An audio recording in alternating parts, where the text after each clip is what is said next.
Huge shout out goes out to our current channel members. If you're interested in gaining a channel membership, then feel free to head over to my channel profile and click the join button.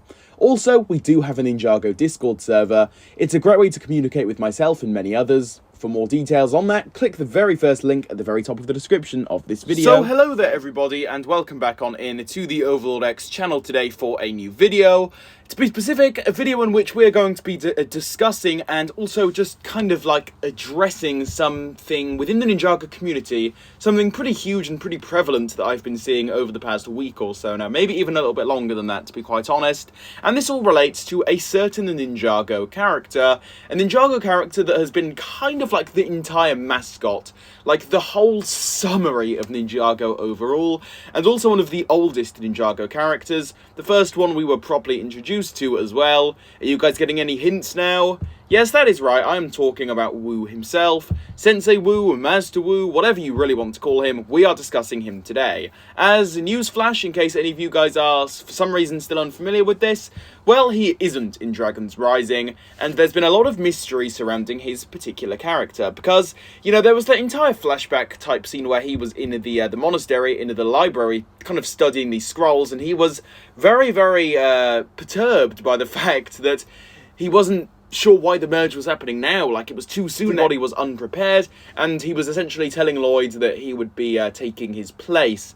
And ever since that point, Master Wu really hasn't shown up all that much, apart from the fact that we, well, at least are under the impression that this whole new ghost thing, let's call it that for now, has led Kaineer to this mysterious place through some sort of portal within that one Ninjago at Dragon's Rising scene in episode 8 or 9, I believe it was, maybe even 10, I am not too sure on that, you guys will have to fill me in on the comments, but yeah, you guys get the scene I'm talking about, right? That is kind of like the only appearance he has had, and even then it's not completely confirmed as to whether or not that is truly Wu himself or not, but for the sake of today's video, let's just say that he really hasn't shown up Dragon's Rising all that much at all.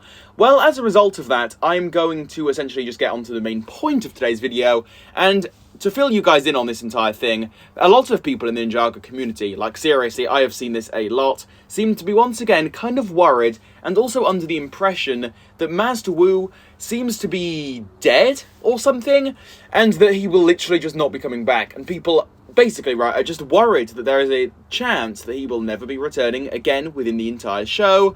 And I wanted to discuss this today because we have done this pretty much over and over again as a community. And to be honest, right, let me just say this. If there is anything that Ninjago Crystalized has taught us, it's that no Ninjago character, like a main character in particular, will ever truly stay dead. So for example, right, even if Wu is quote-unquote dead at this current point in time and is maybe manifesting himself just as some sort of strange ghost that's floating around the place, if that is truly how he is right now, and he's essentially going to be, you know, laid out to be this ghost for the entire series, well, you best believe that just judging from everything we know so far, and judging from everything that's ever happened within Ninjago's past, you know, you can kind of come to the assumption that Wu will be absolutely fine within the future, and that he will definitely be returning in some way or another again in the future of this show. That, let's be honest, Ninjago really just does not have any actual proper lasting impacts, which, you know, however you feel about that, it's just a fact that we just need to accept, especially after, you know, the ending and just everything that went on in Crystalized.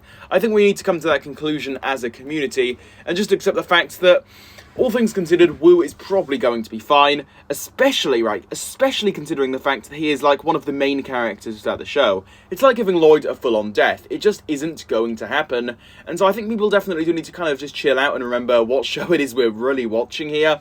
Because at the end of the day, Wu will be totally fine if you ask me. Who knows, maybe they will go down a different direction, but just kind of based on the current evidence we have throughout Ninjago's entire past, which spans over 10 years, yeah, Master Wu is fine, guys. Let's just accept that fact. But with all of this being said, that is basically just about going to do it for today's video. So hopefully you guys did all enjoy this one here. Feel free to leave any of your own personal thoughts on all of this, though, down below in the comments. I would love to hear your own thoughts regarding all of this.